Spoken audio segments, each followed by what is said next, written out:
Hey, let me give you a quick introduction of myself. My name's Coach Corbin. I'm the Executive Director and founder of the Kentucky Chess Ambassadors. The Kentucky Chess Ambassadors is the fiscal sponsor for the West Louisville Chess Club and the West Louisville Chess League.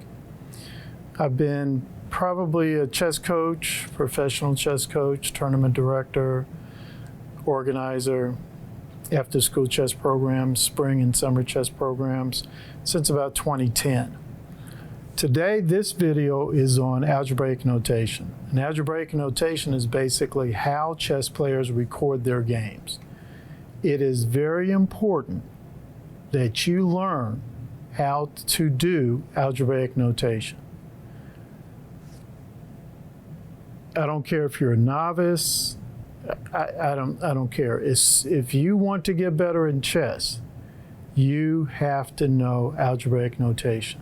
I teach my students algebraic notation immediately. I teach them about the board. I teach them about the names of the pieces, how the pieces move, how the pieces capture, unique strengths and weaknesses of each piece, and I teach them algebraic notation. And my students are as young as 5 years old.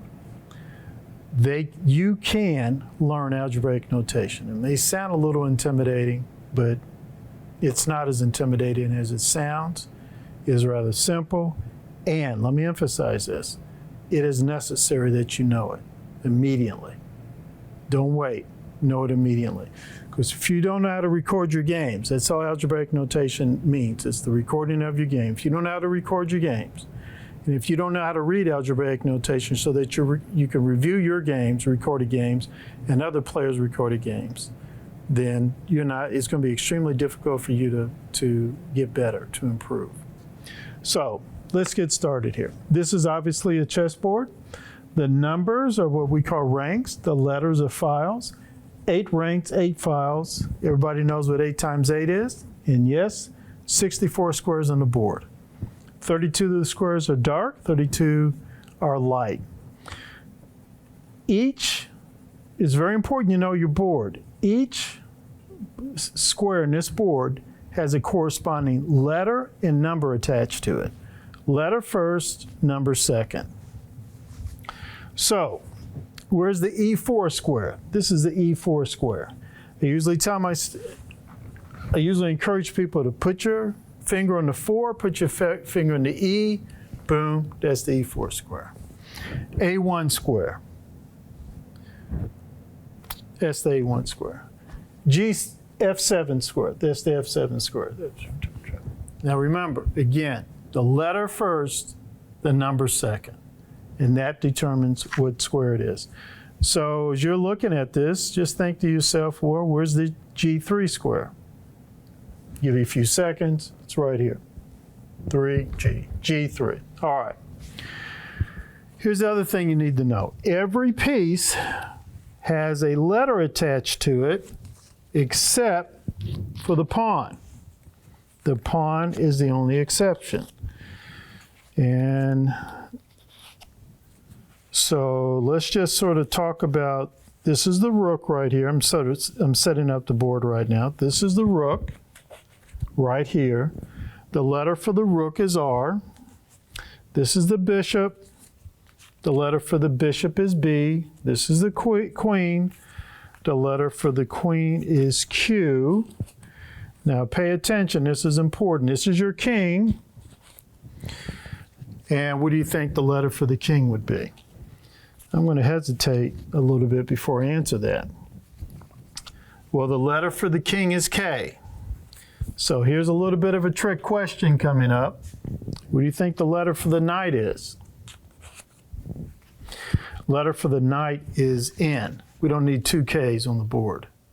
So R for rook, N for knight, B for bishop, Q for queen, K for king, no letter for the pawn. Always remember, there is no letter for the pawn. So let's quickly apply what we just learned.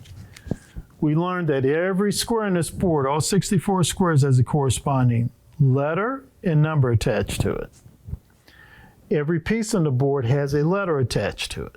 R for rook, N for knight, B for bishop, Q for queen, K for king, and then no letter for the pawn. So I'm going to just say a notation. I'm just going to state one.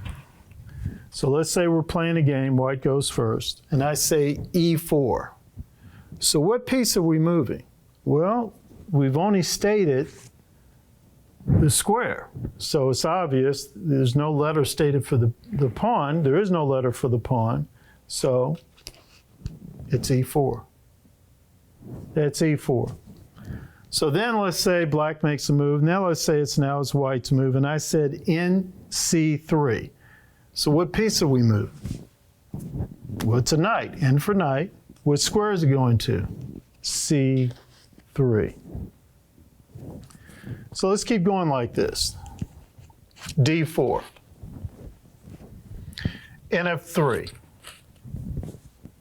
Knight to the F3 square. BC, let's say BG5. Bishop to the G5 square, correct? We'll do one more. QD2, queen to the D2 square. Now obviously you got to know what color you're moving. It's the white pieces or the black pieces. And we're just doing the white pieces right now just so you'll see, okay, this is how it goes. Now, let's say that you're capturing a piece. You're capturing a piece. The symbol for capture is X. So let's say it's white's move. Here's what you would write down. In F3, well, that's the knight on the F3 square. You put down X. In F3, X, R, E5. Rook on the black rook on the E5 square. That's it. That's how you'd write it down. You'd write down the piece that's moving, and then you write down the piece it is captured. In this case, it was the rook on the E5 square. So let's just say there's a pawn right there. There's a black pawn on D5. It's white's move. E4, X, which means the pawn on the E4 square captures D5. E4X D5. That's how you write it down. Okay. There are other special things that you'd write down, other special symbols you need to know. Right here, we can castle. We can castle queenside. Castle queenside, you'd put down 0-0-0. If you were to castle kingside, you'd put down 0-0. That's it. That's the way it looked. So we've gone over the board, the pieces, how to record the moves, how to record captures, and how to record queenside castle in the kingside castle.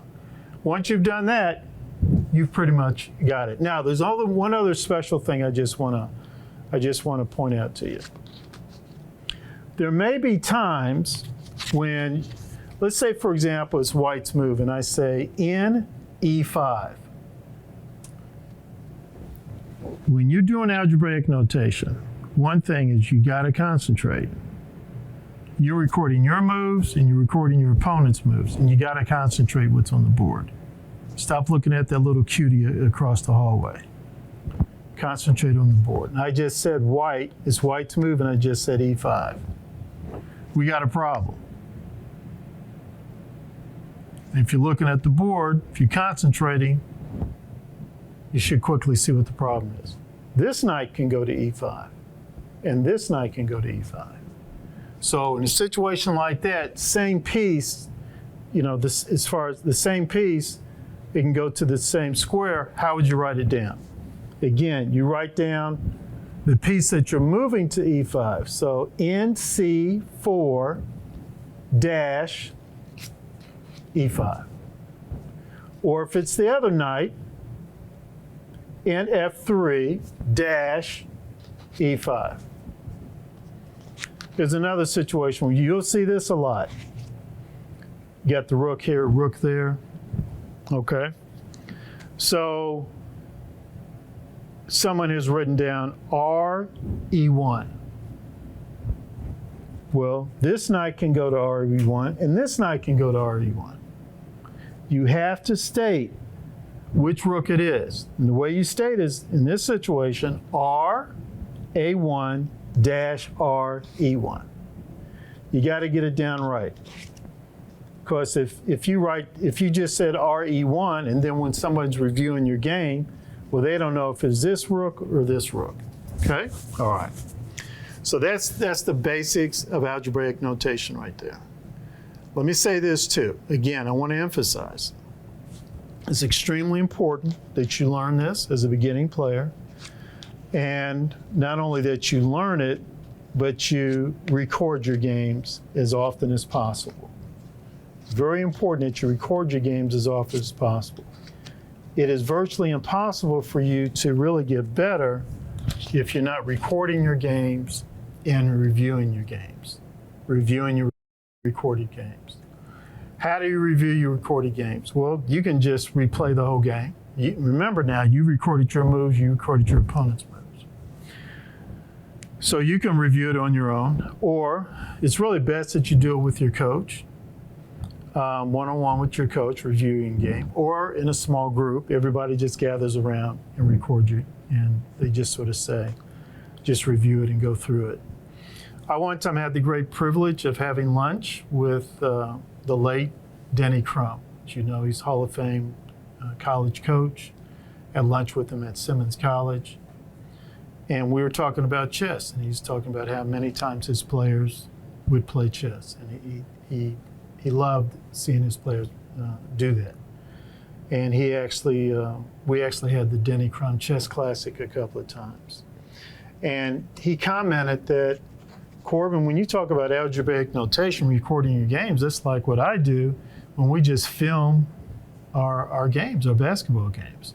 And our players learn a lot from that. They may thought they were at a particular spot like I told them to be, but they weren't. Or they may see that they're not doing well with their foul shots, but they may not be doing well with their foul shots because of the way they're shooting. They didn't realize they're making some mistakes. Well, that's why we review our games, because we may be making a mistake that we're just not quite seeing. But when we review it, we see it. I'll never forget, I had a top-notch student of mine at the Queen City Classic. Her first cup, they were to play a total of 5 rounds. First couple of games, she didn't do too well. She was not happy with her performance at all. So third game, before the third round started, she said, I don't know what I'm doing wrong. So I said, well, where's your recordings? She didn't record. I said, start recording. Your next game, record. She recorded. She came back to me. And I reviewed it. We went over it. I said, you're not castling. Up to that time, she'd always castle. For whatever reason, she didn't castle. She said, oh, okay. So she started castling. Made it a note to start castling. She ended up just a half a point away from getting a place trophy. Yes, I meant dramatically. But saying all this, how important it is to review your game. She didn't realize she wasn't castling. She thought it was something else that was going on. No. Review your game with your coach. You start seeing your weaknesses. Okay, folks, so I'm going to stop there. And then next time you hear from me, we're actually going to replay a game.